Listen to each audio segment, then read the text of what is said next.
I guess I have to turn off my nice calming music. Oh god, what if it's an original song? Oh no.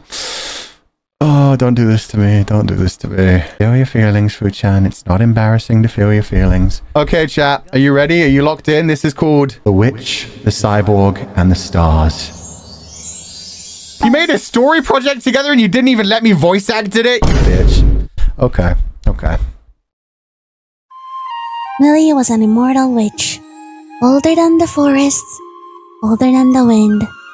She had seen kings rise and kingdoms fall, but Millie stayed the same. Aww. She never parted with anything that did not come back. Each night, she gazed at the night sky. The stars glittered, stretching across the horizon. She never wondered how they came to be. She So just cute. thought that it was beautiful. And that was enough. Driven by a fleeting boredom, Millie decided to chase after a rainbow. It stretched Nijisanji. across the sky, bright and strange. At the end of the abyss, she found him. Laying on the grass was a man whom she did not know. Yeah, he looks so cute. His arms, He's so shiny baby. metal, but with the kindest eyes. It looked as if he'd stumbled out of a different time.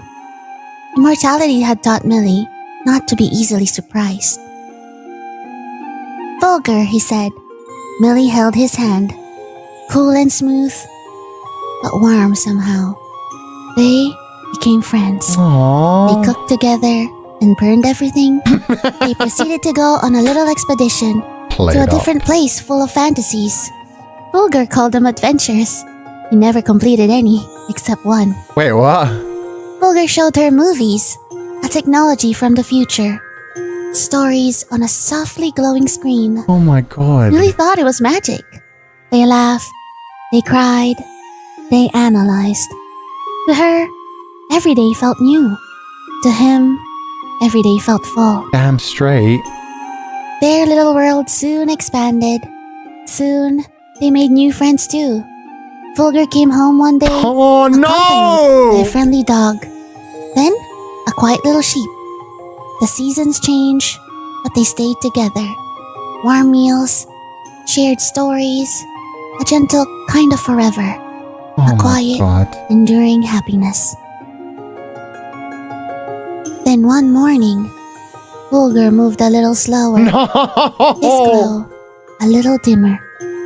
I'm just tired, he said, with a small smile. Oh shit. Millie believed him. She didn't see anything more than the tiredness in his fading light. Oh. Worried gnawed at Millie. She saw her friend change every day. One day, she packed a bag. Her movements hurried, almost frantic. They are sages, she said. Old and wise, they might know what to do. Fulgur hesitated for a mere second or two. Then, he nodded. That sounds like an adventure. And he smiled, not with hope, but with a quiet ache of someone who already knew that this would be his last one. The dog joined them. The sheep did too. The road ahead was long, but they're not alone. They stood at the edge of a cliff. Wait! The sun dipped into the sea. A solar dragon flew overhead, its Finana? wings trailing light. A mermaid appeared as well, You pulled people her into hair this? shimmering like starlight. Fulgur found us when we were Beautiful. lost. The dragon stated. Sometimes, being there is all it takes to help someone find their way. They watched as the tides came in. Both offered a silent offering. A thank you carried by the wind. The sky was clear. The road was leading them onwards. In a still cold winter, a garden held an unexpected sight. You fuckers, you A penguin fucking suck! With a beautiful red rose. The penguin took care to shield the bloom from the biting wind. Fulgur told me this rose is meant to bloom, even in the frost. He said, even if you're afraid, you still have the right to progress. The penguin said, and I did. She carefully placed the rose between both wings of her hands.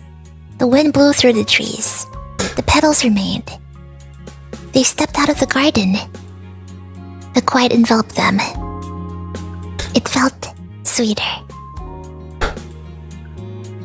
They entered a meadow. Flowers were in full bloom. A songbird sat on a branch, singing melodiously. A happy ghost danced close, bobbing her head to the beat. "We're friends now," said the ghost. Fulgur said that music is best when it is shared. Once upon a time, I was a lonely bird, singing to the skies. Now we make songs together. The ghost spun in the air. In the peaceful woods, the songbird gave just one note, a beautiful tone that reaches the whole forest. They listened and continued their journey. In the meadow, they spent the night at a campfire How the side fuck in did front you of the find stars. this?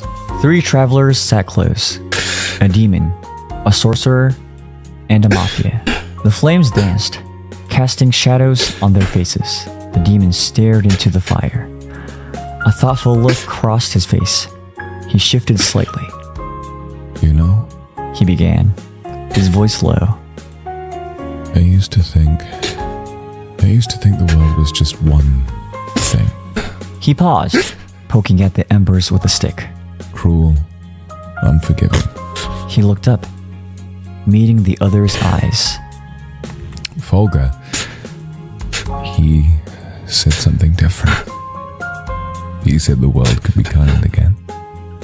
He paused again, with hope on his gaze.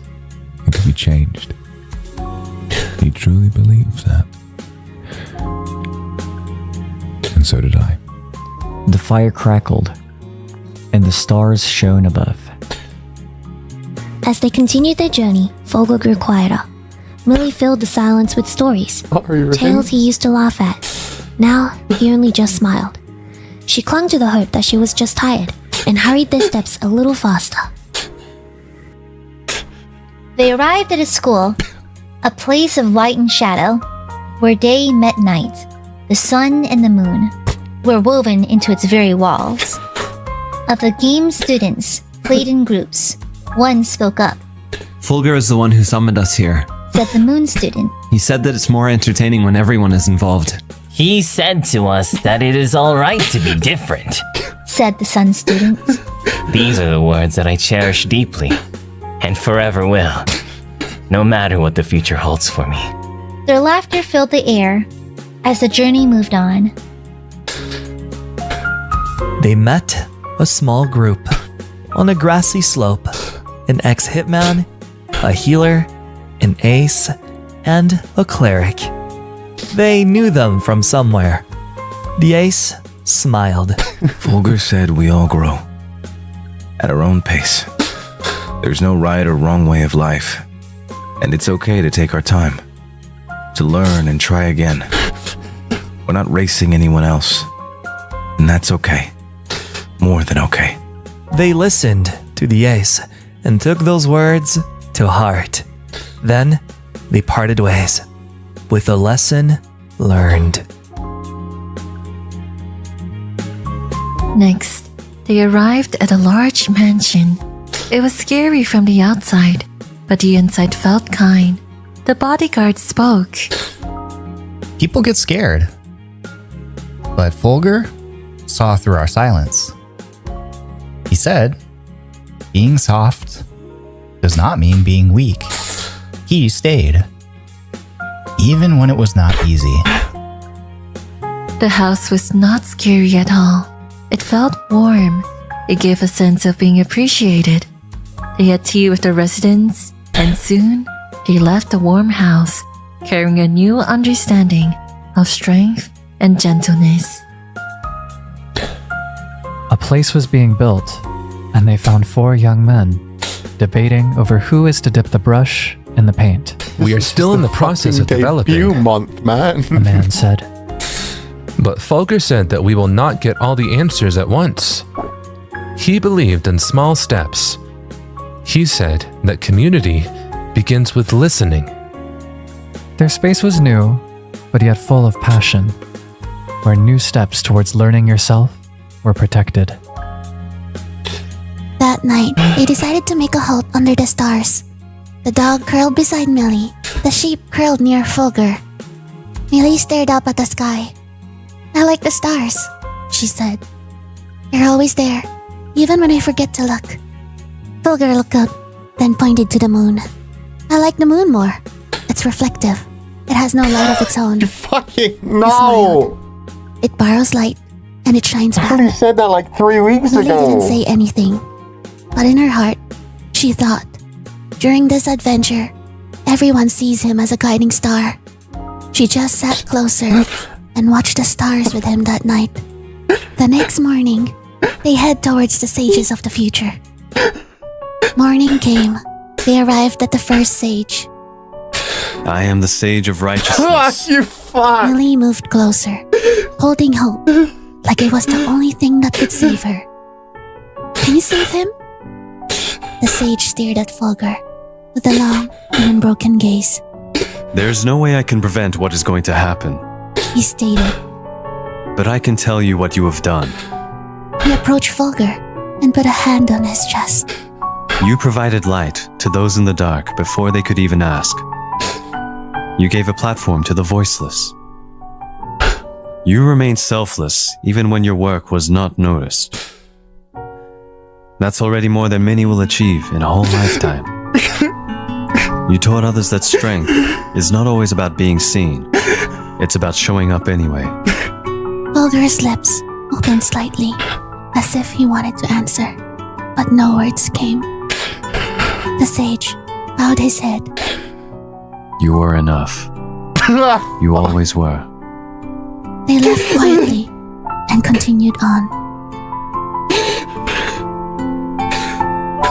By midday, the second sage was located. I am the sage of happiness. Of course Millie you asked the fucking sage, are. "Is there still time?" Her voice was smaller now. The sage knelt beside Fulgur. He took his hand, not as a sage, but as a friend who has been through what Fulgur had gone through. Time isn't just years, months, or seconds. It's about how much you lived. He smiled, but it was a sad smile, a rare sight to see on his face. You made people feel happy and have something to look forward to. Even when you were tired, even when you were breaking, you told them that laughter still belongs to the weary, and grace, even short-lived, is something sacred. He turned to Millie. He felt joy. He gave joy. And that means he lived. Oh, the past tense. Oh, Their footsteps were slower now. he's fucking as they drew recovering. towards the Why last is light he of day. doing- The night has set in, and the third sage was found. I am the sage of love. Millie tried to speak, but her breath hitched. She didn't need to ask. The sage stared at Fulgur for a long time. His gaze held with affection. It held the quiet ache. Many have I seen pass through, He replied. but you, He stopped suddenly, took a deep breath. you changed something in me. He moved closer and placed his hand on Fulgur's chest. It is about the love you freely offered and never demanded in return. You pointed out that gentleness is a form of power. His voice trembled. I have been speaking of love for centuries. But with you, I finally understood it. The sage smiled, tender and breaking. I fell in love with the way you saw people. This is the kindness he gave, even when he was running out of time. If I can make a wish to the stars, it wouldn't be to stop this. It would be to go back and walk beside you longer. He knelt before Fulgur. Love isn't just what clings. It's what remains. And grows. Even after goodbye. Fulgur lowered his head, and for the first time, he cried. Not for fear, but for being seen. Lily reached for his hand, and finally, she cried too. The sage stepped back quietly, and the grove fell still. The moon was rising behind them. It was the last time with the sages. And ahead, the moon shines bright.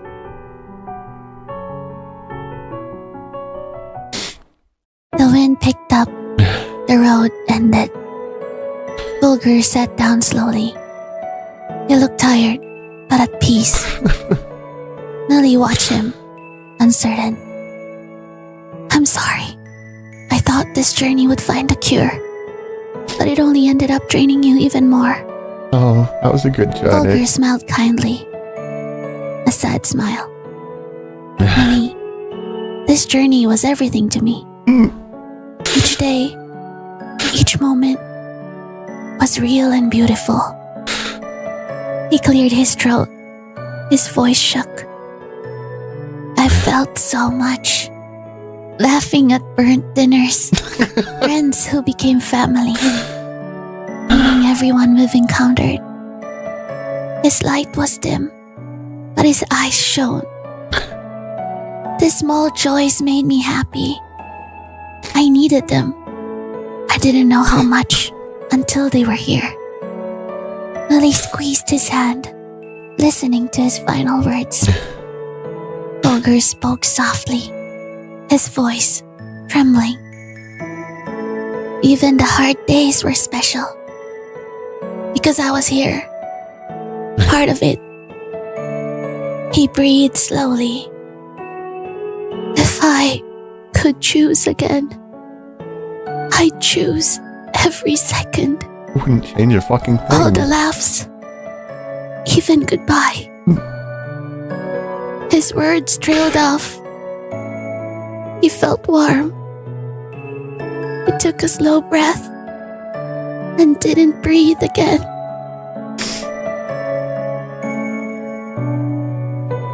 A soft glow rose from his chest. Fucking scholar! It a soft orb. It lifted gently, rising higher and higher, up past the trees, beyond the clouds, until the sky held its breath. Then, a star of light shone in midst of dark clouds. Not just a star, but a memory made visible. Bright, steady, and unmistakably him. He had once fallen from the sky, a person from the abyss, and now he had to return to it as something that would never fade away. He wasn't just remembered, he was part of the sky now, the brightest star, a guide, a light. On the grassy hill, Millie sat silently. The dog rested against her side. The sheep rest quietly close. She didn't speak. She didn't need to. She just stared at the sky to address the star and felt its gentle warmth. He was gone, but his story wasn't. It existed a memory in every soul that he encountered. Every quiet kindness shared. Every moment he left behind. And above them, bright and steady, the stars shimmered again. A quiet reminder that he had never truly left. And a story that everyone will remember. The end.